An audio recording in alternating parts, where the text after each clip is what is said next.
सो hi everyone. और अगर आपको भी नई बुक गणिता मंजरी मुश्किल लग रही है और समझ में नहीं आ रहा है इसके क्वेश्चन, तो आइए स्टार्ट करते हैं। Welcome everyone in my channel Great Mind learning.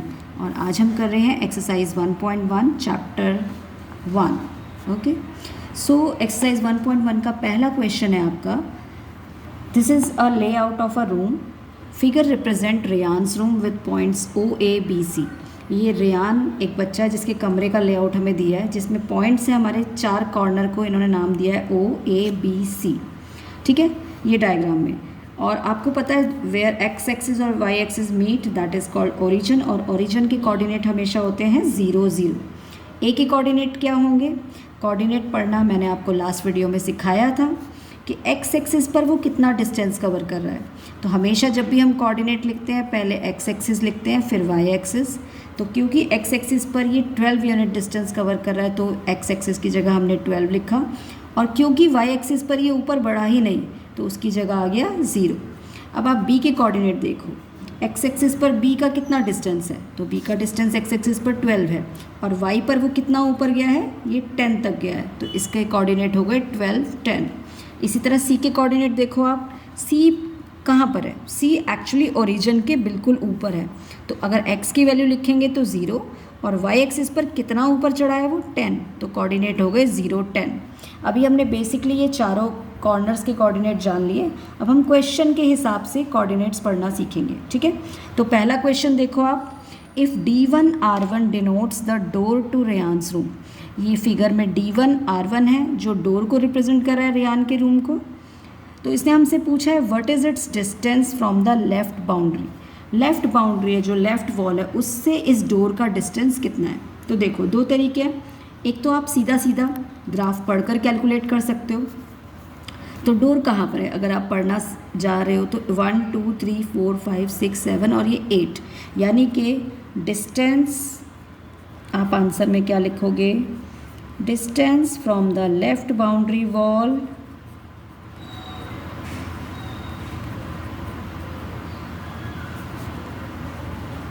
Is 8 unit. क्योंकि हमें यहाँ मीटर सेंटीमीटर डिस्टेंस की और कोई यूनिट मेंशन नहीं है, तो जब कोई यूनिट नहीं होती तो हम सिर्फ यूनिट मेंशन कर देते हैं। ठीक है, तो ये 8 यूनिट दूर है। ठीक है, D1 पॉइंट। फिर इसने हमसे पूछा है also how far is it's from x axis. ये जो डोर है ये एक्स एक्सिस से कितना दूर है? और अगर आप देख पा रहे हो कि ये डोर तो खुद ही एक्स एक्सिस पर है, the door is itself on x axis, so the distance from x axis is 0 unit. 0 क्यों आया है? क्योंकि ये खुद ही एक्स एक्सिस पर है, एक्स एक्सिस से तो 0 यूनिट दूर है, एक भी यूनिट दूर नहीं है, तो 0 यूनिट आ जाएगा। तो आप क्या लिखोगे? The door is 0 unit far from the x axis. ठीक है, सीधा टू द पॉइंट हम आंसर कर रहे हैं इसके। ठीक है, अब आपका सेकंड क्वेश्चन है determine the coordinates of D1। आप देखो D1 के कोऑर्डिनेट्स क्या हैं। अभी हमने पढ़ना सीखा है कि कोऑर्डिनेट्स हम कैसे पढ़ते हैं। अब देखो D1 पर कितना डिस्टेंस है एक्स एक्सिस पर, तो अगर आप पढ़ पा रहे हैं तो D1 8 यूनिट दूर है, तो एक्स एक्सिस पर इसने 8 यूनिट डिस्टेंस कवर किया। अब क्या y की तरफ ये बढ़ा है? ज़रा भी नहीं, क्योंकि ये खुद एक्स एक्सिस पर है, तो y बिल्कुल हो गया हमारा 0। तो आंसर में आप क्या लिखोगे इसके? The coordinates of D1 are 8, 0। सीधा आंसर। ठीक है, now the question third, given that R1 is the point 11.5, 0, यानी कि इसके एक्स एक्सिस पर 11.5 यूनिट डिस्टेंस है और y पर 0। ठीक है, क्योंकि ये हमें ऑलरेडी गिवन है R1 पॉइंट, ये अलग से मेंशन है। What is it's width of the door. अब हमें निकालनी है डोर की विड्थ कितनी है। अगर आप ग्राफ से पढ़ोगे सिंपल तरीके से तो देखो ये 8 से स्टार्ट है और 11.5 पर डोर ख़त्म हो रहा है। तो अगर हम नॉर्मली काउंटिंग से कैलकुलेट करें 1 2 3 और ये हाफ है 3.5, तो 3.5 यूनिट हो गया हमारे डोर की विड्थ। और अगर आप कैलकुलेट करना सीखना चाहते हो width of door D1 R1, तो आप देख पा रहे हो कि D1 के कोऑर्डिनेट है 8 0 और R1 के कोऑर्डिनेट है हमारे 11.5, 0। अब y पर तो दोनों 0 है, तो जब भी हमें कोई डिस्टेंस कैलकुलेट करना है तो हम बाद वाले पॉइंट में से पहले वाले पॉइंट को माइनस कर देते हैं हमेशा। आप ऐसे काउंटिंग करके भी निकाल सकते हो और सिंपली कैलकुलेट करना सीख भी सकते हो।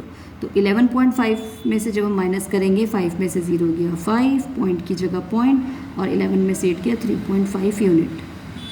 ठीक है, तो ये हमारा सीधा सीधा डोर का डिस्टेंस आ गया है, विड्थ आ गई है 3.5 यूनिट। अब आपसे सेकंड क्वेश्चन क्या पूछा उसने, do you feel this width is appropriate for the room door. आपको क्या लगता है कि क्या ये विड्थ एनफ है, ये काफ़ी है। अब आप अगर देखोगे गणिता मंजरी में आपसे सीधे सीधे कैलकुलेटिव क्वेश्चन नहीं पूछे हैं, बहुत सारे ओपन एंडेड क्वेश्चन पूछे हैं जिसमें आप सोचें, उसके बारे में दिमाग लगाएं और अपना आंसर दें। अब इसमें आंसर डिफरेंट भी हो सकते हैं अलग अलग बच्चों के, और सेम भी हो सकते हैं। ठीक है, कुछ सही गलत नहीं है, ये डिपेंड करता है कि आप कैसे सोच पा रहे हैं, क्या लॉजिक लगा रहे हैं।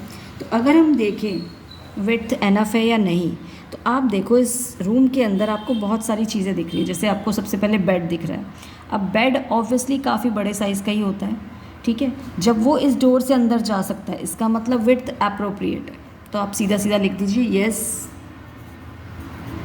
वी फील और I feel, whatever you like, this width of door is appropriate. आपको each and every point cover ज़रूर करना है, जो भी उसने पूछा है, कुछ मिस नहीं करना है आपको। ठीक है, और इसी में एक थर्ड पार्ट भी उसने पूछा है, if a wheelchair user needs to enter the room would movement through the door be convenient. तो इसका भी आंसर सीधा सीधा आप दे सकते हो कि व्हील चेयर और बेड को अगर हम कंपेयर करें तो ऑब्वियसली व्हील चेयर काफ़ी छोटी साइज़ में होगी, तो जब वहाँ से बेड जा सकता है उस डोर से, तो व्हील चेयर तो आसानी से मूव कर ही जाएगी। तो लिख देंगे yes a wheelchair movement will be convenient।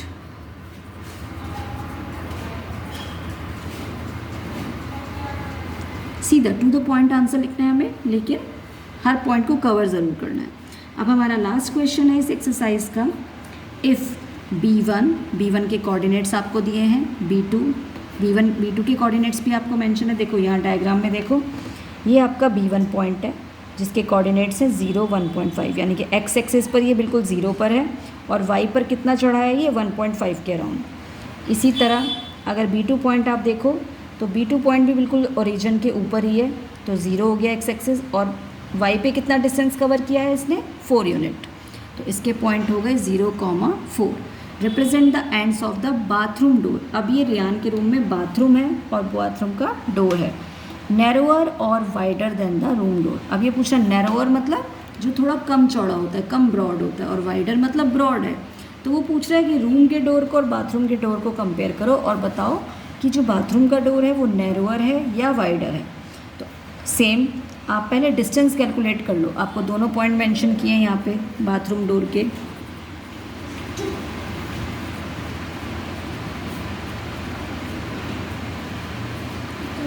आपको पता है हम हमेशा डिस्टेंस कैसे कैलकुलेट करते हैं, बाद वाले पॉइंट से हम पहला वाला पॉइंट माइनस करते हैं। 0 में से 5 नहीं जा सकता, आप कैरी लोगे तो 10 में से 5 किया 5, एंड 3 में से 1 माइनस 2.5 यूनिट। तो आप सीधा सीधा देख पा रहे हो कि जो डोर की, रूम का जो डोर है उसकी विड्थ है 3.5, which is greater than bathroom door.